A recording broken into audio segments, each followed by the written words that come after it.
Thanks, Howard, and congratulations to everyone involved in organising tonight and to all of you for coming out to discuss this really important issue. I'm going to try and do 4 things in a short period of time, and I'm sorry, sometimes I speak really quickly, but I'll try not to. I want to explain coal seam gas to begin with, because a lot of us are seeing bits and pieces of information that are hugely concerning in the media, and I think it's really important that people feel clear about what the process itself is.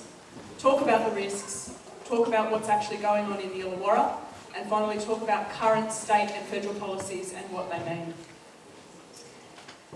So coal seam gas mining is a kind of unconventional gas mining. So the gas that we've had in our homes for generations is conventional gas. Now, conventional gas means that when you drill a well into the rock that contains gas, the gas flows very easily and from a wide area. So one well and you can get a lot of gas. Unconventional gas means the gas doesn't flow easily and it doesn't flow from a wide area. You're talking about a largely impermeable rock. But a number of technological changes have meant that all of a sudden, unconventional gas mining can now make money. Basically, it's a financially viable industry. It didn't used to be. Now, those particular technologies are around dewatering the coal seam, that is drawing water out of the coal seam, which I'll talk more about in a moment. Hydraulic fracturing, or fracking, which involves pumping large quantities of water, sand and chemicals into the coal seam to crack it. And horizontal drilling. So exactly what it sounds like. You drill down and then you drill across. Now what you can see on the screen here is an example of coal seam gas mining. So you've got your wellhead on the surface, you drill down through your underground water systems into your coal seam. And what you need to do to get the gas out is you need to draw out the water. So coal seam gas is trapped in the coal seam by water pressure. You remove the water and then the gas can flow to the surface. That's the very simple explanation of coal seam gas mining. But there's a bunch of risks that come along with this. Now the first one is water, the risks to water. And this is what a lot of you would be seeing in the media at the moment. And what you see there is a photo of someone who's had their groundwater contaminated with methane, such that the water coming out of their tap is so high in methane it can be lit. Now there are a few issues when it comes to water. The first is that, as I said, all coal seam gas mining involves drawing water out of the coal seam. Now that water is contaminated.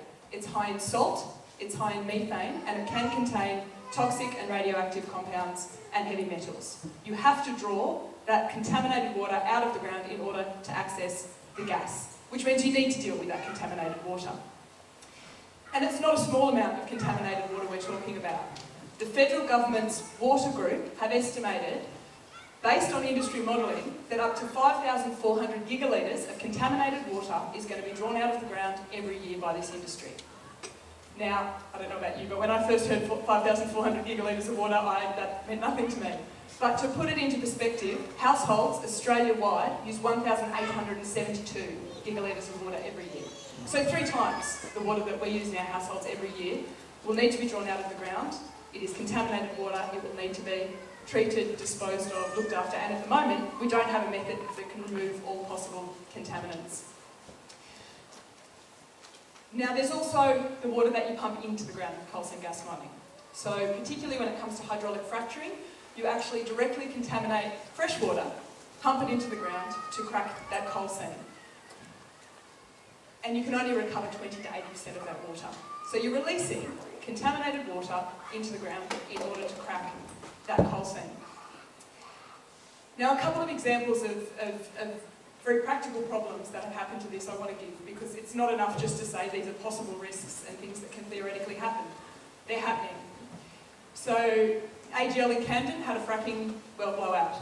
What that meant was that methane, fracking fluids produced water, the water that's drawn out of the coal seam, sprayed up into the air, it sprayed out up over people's backyards, it sprayed out over the drinking water catchment. AGL failed to report this. They only failed it actually when Jeremy Buckingham's office released a video of it, and then they reported that they'd had this fracking well blowout. Santos in the Pilliga have had huge problems around soil contamination.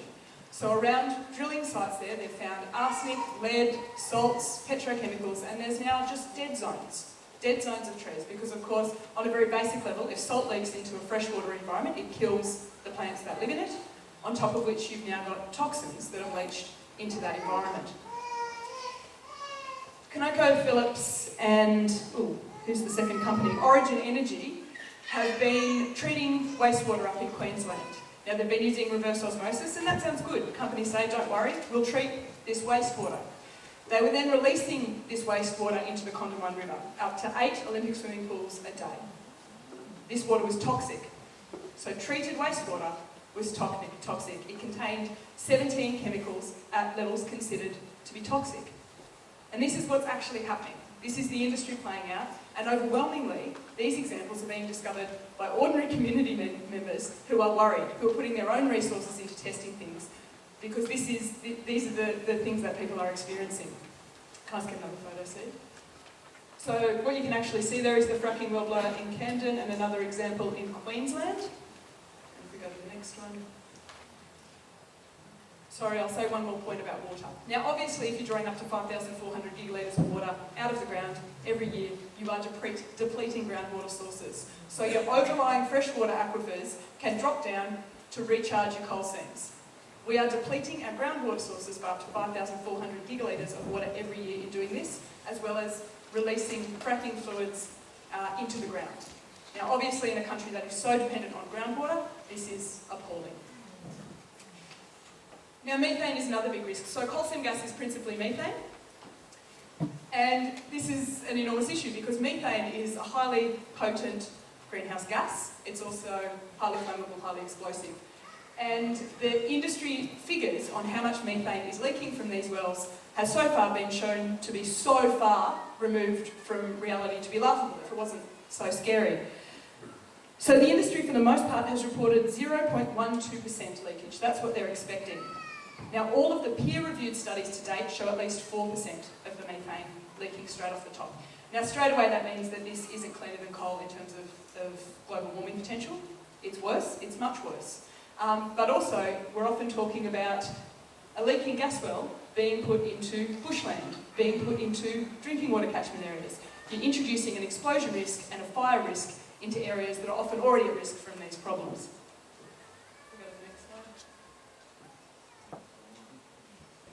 And then there's the footprint of this industry. Now this is the main one the industry doesn't want to talk about. That's a production field. It's a production field still in development in Tara in Queensland. It's actually quite an old photograph there. When you move into production and you don't explore unless you intend to produce, why would you do that? You need a wellhead every 300 to 900 metres, all connected by roads and pipelines. That's what this looks like on the landscape. So I'm sure you've all seen the ads. CSG well, less than half a tennis court. Don't worry, it's this tiny thing. There's a cow walking past. It's not. It's this. You are living on a grid if it's a production field. That's the reality of coal seam gas. And of course, the infrastructure goes far beyond that because you need LNG plants, compressor stations. This industry is principally for export. 83% is slated for export. So you need massive ships taking this out of living Great Barrier Reef that is currently being dredged for bigger export ports off Gladstone. So the footprint of this industry is something that communities need to be talking about because it's not just exploration, this is what is being planned. Now the last thing I want to say in terms of risks, and I think this is a huge one, is that coal seam gas wells leak. So we are creating a connection between the surface, where we all live, our drinking water systems, our underground water systems, and a coal seam, which contains toxins. We're creating a connection, and if that well fails, then those things can move up and down. 7% fail within the first year. That's what the peer-reviewed studies say. 50% fail within the lifetime of the well. And worse still is that a well has to last forever. It's not about the lifetime of the well in operation. It's about that well forever because you've created a connection. Now we are running salty water through that well, a well made of concrete and steel, both of which degrade over time, and steel which corrodes with salty water running through it, and that are currently plugged with concrete. Now, I don't know about you, but I don't know how that's going to remain forever. On top of which, who is going to maintain it? Because these companies pack up and they leave, and it's going to be a burden on the community, a public burden on our money, to maintain these wells to protect us. And I think that's an enormous concern. Now, in terms of the Illawarra, I want to start with a little bit of history because this This isn't just about what the government is doing right now, it's about what got us to this point.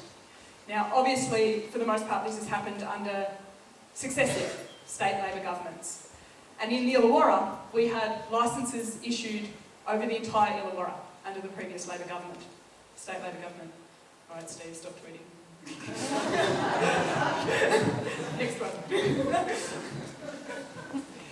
And that's the licences that you can see there. So obviously tonight, we're in PEL 469, PEL 442 over Wollongong, 444 over the north of the Illawarra, Dart Energy's licence extending right up over Sydney, and that enormous one that you see is AGL. The entire Illawarra is covered with exploration licences. Now, just to be very clear, coal seam gas development requires two things, and it's kind of like if you wanted to build a house. First, you've got your licence, which is like you buy your land. So this is the area that you're going to develop.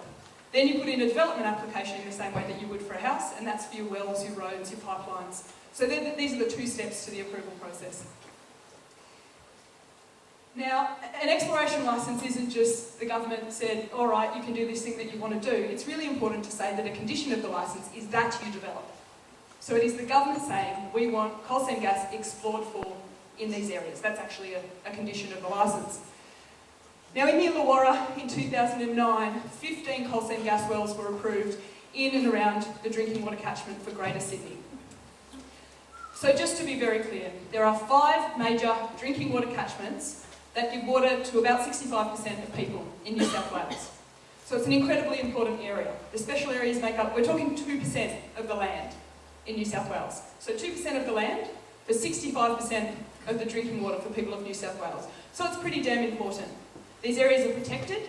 If I walk there, I can be fined up to $44,000.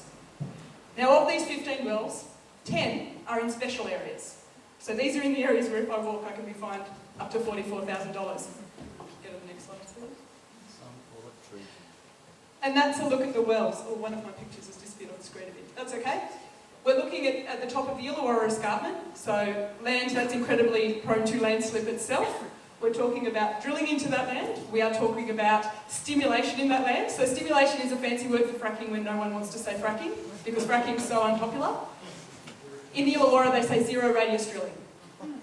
But what we're talking about is cracking the coal seam. And they want to do that in the escarpment, below which we all live.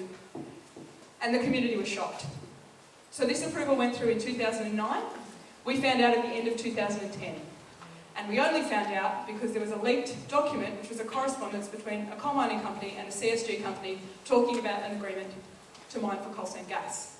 That's how the community found out. Not because the government told us, not because we were asked, not before it was discussed in this community whether or not this technology was safe. That's how we found out. And so at the end of 2011, we all launched Stop CSG Illawarra. Now, I've been campaigning for many years, and I was frankly really shocked at the level of involvement from the community, but I guess I shouldn't be shocked. When something this shocking has been approved in our drinking water catchment areas, of course people are going to stand up and do something about it. And really the only barrier, I think, is twofold. One, people knowing what's going on and knowing the risks.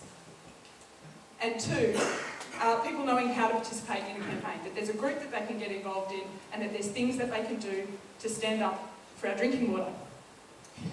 And so, we set up a group which now has 4 aims. Oh, but again, oh, I've gone off the screen. That's okay, I know them. It's a freeze on the industry statewide for a Royal Commission. And I think the freeze is pretty obvious. We don't want another asbestos, we don't want another thalidomide. We want to know whether or not this is safe, and if and under what conditions it's safe. And we need that information before any more development goes ahead. That seems pretty straightforward to me. The reason we call for a Royal Commission is that some of the processes involved in these approvals are shocking. How do we get to a point where an entire community doesn't know this is what the government's already said yes to? And actually, in the example of this Illawarra approval, it's quite shocking. Basically, we found out that, so our council was sacked in Wollongong, sacked for corruption. We then had state government appointed administrators, and then the state government asked our administrators to rezone the land in the Illawarra to make this possible. And funnily enough, those state government appointed administrators said yes to the state government. So that's the situation that we're in. So I think it's incredibly important we have not just an inquiry, but the process itself needs to be called into question. We need to know the science, but we also need to know how we got to this place in the first place. Now, of course, I need to talk about the other two. A ban on fracking seems incredibly straightforward to me. If you're going to take enormous quantities of fresh water, directly contaminate them, lose large quantities of that into the ground, straight away we can't have a practice like that in Australia. We're a drought-stricken country very regularly. We cannot afford to be putting water into those kind of practices. But also there's seismic risks that come with fracking. If you're going to create a seismic event underground to crack a coal seam, you bring seismic risks. And there's countries around the world that are putting moratoriums on fracking and banning fracking for these reasons. Lastly, and this seems incredibly obvious, I don't feel I have to explain it, we need a ban in our drinking water catchment. We cannot allow these kind of risks, this kind of development, that level of industrialisation into our drinking water catchment areas. Now,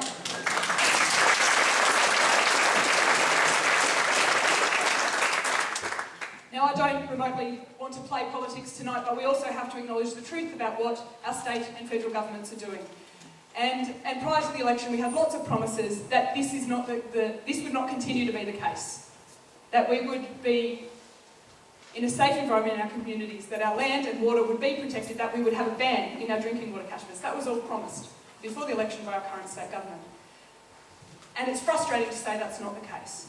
This government has renewed licences over communities. This government has approved new coal seam gas wells in drinking water catchments that have subsequently been drilled, and it added a 16th well to this project in a special area. So it's not just a Labor legacy issue, this is consecutive governments doing the wrong thing. And I just want to show a short video now which is actually about the campaign that's been in the north of the Illawarra. Now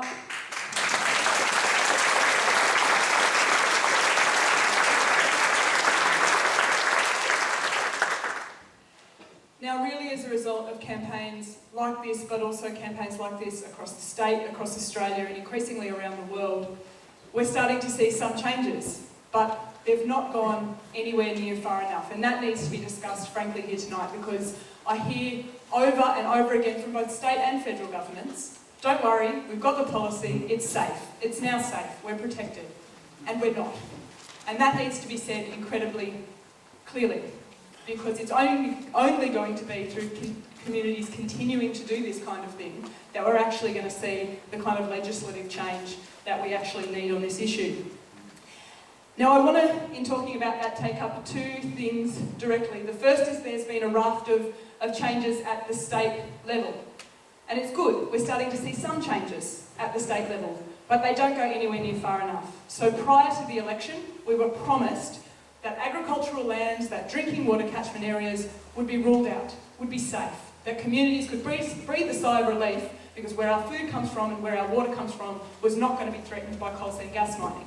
But this is not the case. The strategic regional land use plans ruled out no new areas. They didn't even mention drinking water catchment areas. And the announcement that happened at the same time, which was the aquifer interference policy, is just information to be considered.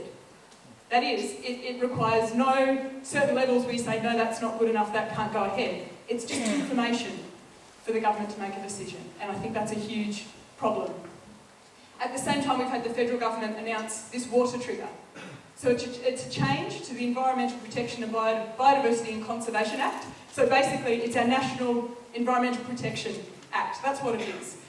And it was the case, or it's still the case actually, because it hasn't gone right through yet, that water could not be a reason that you ruled out a project. And so that was ridiculous. Obviously, we need threats to water, significant impacts on water included in that act. But it doesn't go anywhere near far enough. It sets no particular levels at which point a project gets ruled out, and it makes the Environment Minister the sole decision maker. So it's up to an individual to take that information to be considered and to decide whether or not it's a problem. And it still relies on self-report from the industry. That is, the industry has to say, we will do significant damage, at which point the government says, okay, we'll make a decision about whether or not that's significant enough to rule it out. So it doesn't go anywhere near far enough, at the same time as, of course, water should be included in the Act. Now finally, there were two announcements that happened from the state government even more recently still, and they're the bans in residential areas and the bans in areas where thoroughbred breeders are and where wine growers are. Bit of voting power in those areas. But of course that doesn't go far enough. What that does is acknowledges this is hugely risky. We need to protect these areas. Now it seems to me we need to protect our food growing areas and our drinking water catchments too. And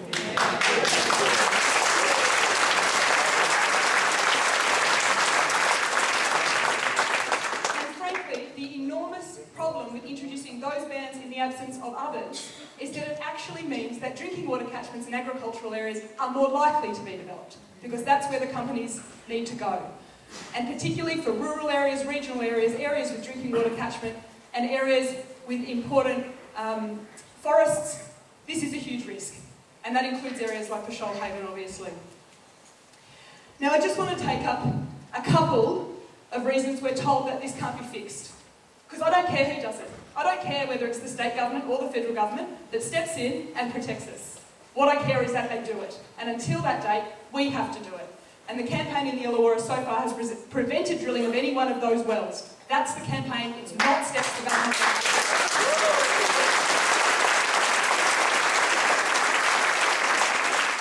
And I say that first and foremost because there are now federal and state government members who say the policy's working. That's why we're not seeing these areas drilled. And it's not true. Right now, those 16 wells have had to go back to the Planning Assessment Commission to be reapproved because they passed their drilling deadlines. The community delayed drilling to the point where they went past their drilling deadlines. But why are we as a community at this point, despite all of these promises, in a situation where we're waiting again for the government to decide whether or not mining can go ahead in our drinking water catchment areas? That says the policy has failed. We need legislation that says it cannot happen. So that's the first thing.